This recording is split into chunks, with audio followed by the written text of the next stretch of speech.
Bonjour à tous. Je continue à vous partager des extraits du livre du pape Benoît XVI, Jésus de Nazareth. Les tentations de Jésus, suite. Le tentateur n'a pas la grossièreté de nous inciter directement à adorer le diable. Il nous incite seulement à choisir ce qui est rationnel, à donner la priorité à un monde planifié et organisé, où Dieu, en tant que question privée, peut avoir une place, sans avoir pourtant le droit de se mêler de nos affaires essentielles. Soloviev attribue un livre à l'Antéchrist, Le chemin public vers la paix et le bien-être du monde.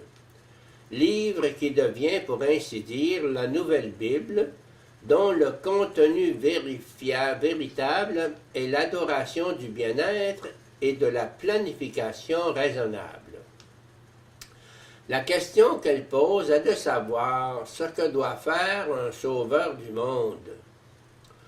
Au nom des disciples, Pierre avait exprimé sa confession de foi en Jésus, Messie, Christ, le Fils du Dieu vivant. Mais précisément en ce moment crucial où, face à l'opinion des gens, se manifeste la connaissance spécifique et décisive de Jésus, et où commence alors à se former sa nouvelle famille, voici le tentateur, le danger de tout inverser. Le Seigneur explique immédiatement que le concept de Messie doit être compris à partir de l'ensemble du message prophétique. Cela ne signifie pas un pouvoir terrestre, mais la croix et une communauté complètement différente qui naît par la croix. Cependant, Pierre ne l'avait pas entendu ainsi. Pierre, le prenant à part, se mit à lui faire de vifs reproches. « Dieu t'en garde, Seigneur, cela ne t'arrivera pas. » Matthieu 16, 22. Nous comprenons la réponse incroyablement dure de Jésus.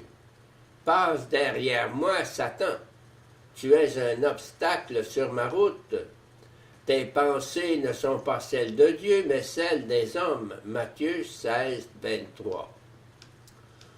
Aujourd'hui, voir dans le christianisme une recette conduisant au progrès et reconnaître le bien-être commun comme la véritable finalité de toute religion, et donc aussi de la religion chrétienne, telle est la nouvelle forme de cette même tentation. Aujourd'hui, elle apparaît sous la forme de la question suivante.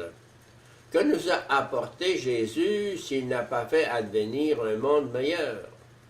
Ne serait-ce pas là le contenu de l'espérance messianique? Dans l'Ancien Testament, il y a la perspective du serviteur de Dieu en proie à la souffrance, celle d'un Messie qui sauve en endurant le mépris et la souffrance.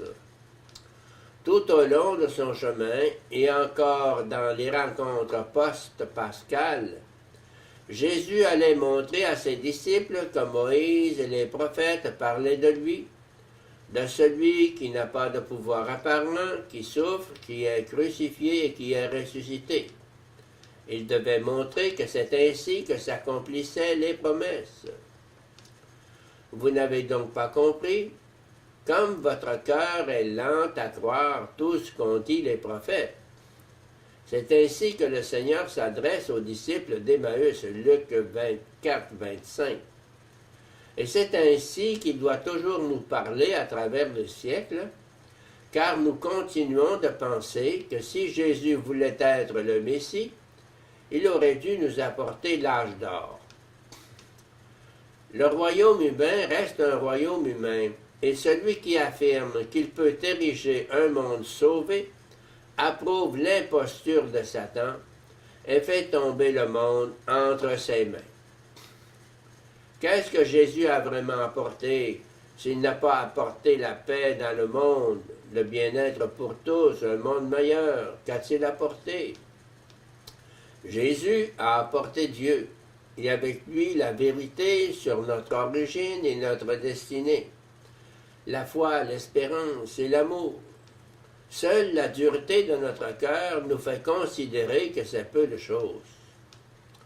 Encore et toujours, la cause de Dieu semble continuellement comme à l'agonie. Les royaumes du monde que Satan a pu montrer jadis au Seigneur se sont tous écroulés entre-temps. Leur gloire, leur doxa n'était qu'apparence.